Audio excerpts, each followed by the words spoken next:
ಮದ್ದೂರು ಸ್ವಾವಲಂಬಿ ಹಾಗೂ ಸ್ವಾಭಿಮಾನಿ ಗ್ರಾಮಗಳ ಆಶಯದ ಜಾರಿಗಾಗಿ ಶ್ರಮಿಸಲು ಅಸ್ತಿತ್ವಕ್ಕೆ ಬಂದಿರುವ ಗ್ರಾಮ ಸ್ವರಾಜ್ ಫೌಂಡೇಶನ್ಗೆ ಸೋಮನಹಳ್ಳಿ ಎಜುಕೇಷನ್ ಸೊಸೈಟಿಯ ಬೆಂಬಲ ಹಾಗೂ ಸಹಕಾರ ಇರಲಿದೆ ಎಂದು ಶ್ರುತ್ ಅಂಡ್ ಸ್ಮಿತ್ ಸಂಸ್ಥೆಯ ಅಧ್ಯಕ್ಷ ಕರಣ್ ತಿಳಿಸಿದರು.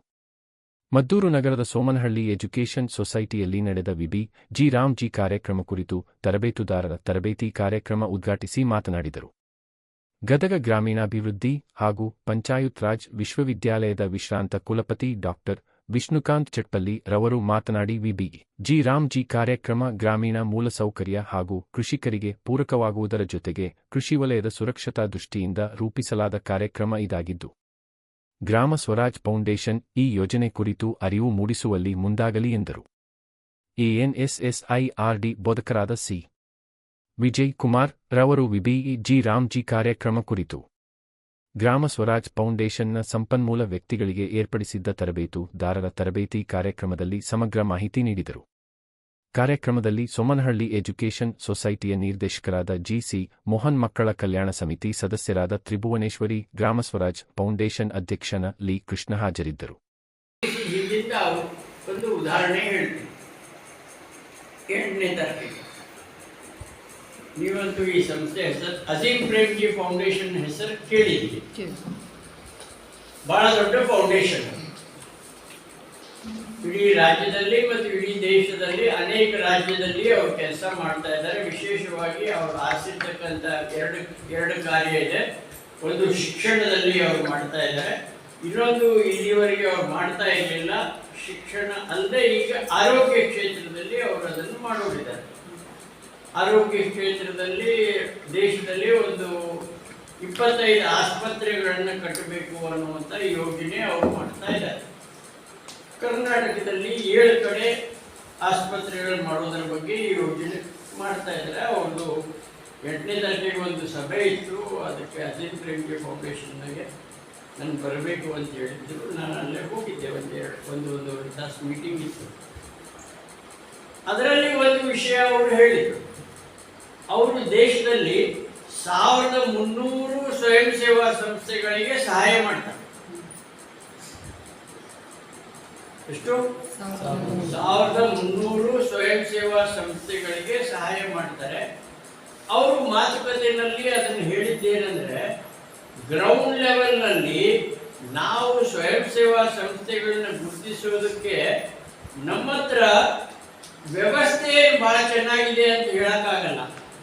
ಈ ದೊಡ್ಡ ದೊಡ್ಡ ಸ್ವಯಂ ಸೇವಾ ಸಂಸ್ಥೆಗಳಿದಾವಲ್ಲ, ಅವರು ಬ್ರ್ಯಾಂಡ್ ಹೆಸರಿನಲ್ಲಿ ಅವ್ರು ಕೊಟ್ಬಿಡ್ತಾರೆ ಹಣ.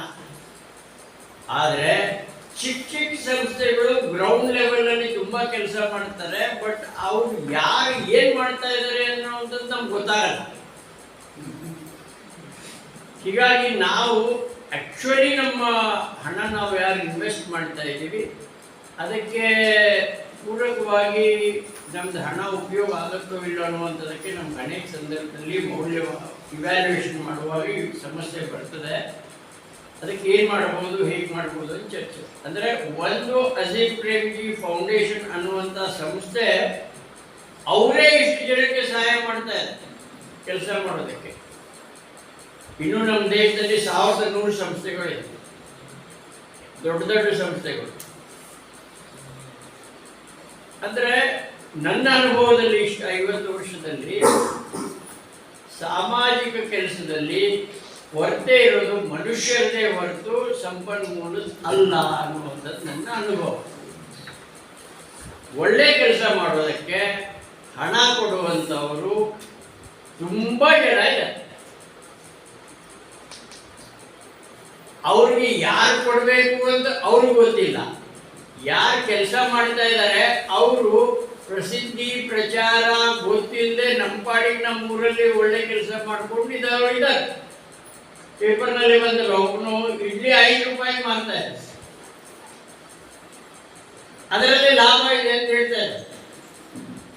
5 ರೂಪಾಯಿ ಇಡ್ಲಿ ಮಾಡುವಂತ ಇಂಥ ಒಂದು 10 ಉದಾಹರಣೆಗಳು ನಿಮ್ಮ ಕಣ್ಮುಂದಿದೆ. ನಾನೇನು ಹೆಚ್ಚು ಹೊಸಬರಾದರೆ ಇದನ್ನೆಲ್ಲ ನಿಮಗೆ ಮೋಟಿವೇಟ್ ಮಾಡುವಂತ ಅವಶ್ಯಕತೆ ಇರುವಂತ ವ್ಯಕ್ತಿಗಳು ಯಾರು ಅಲ್ಲ.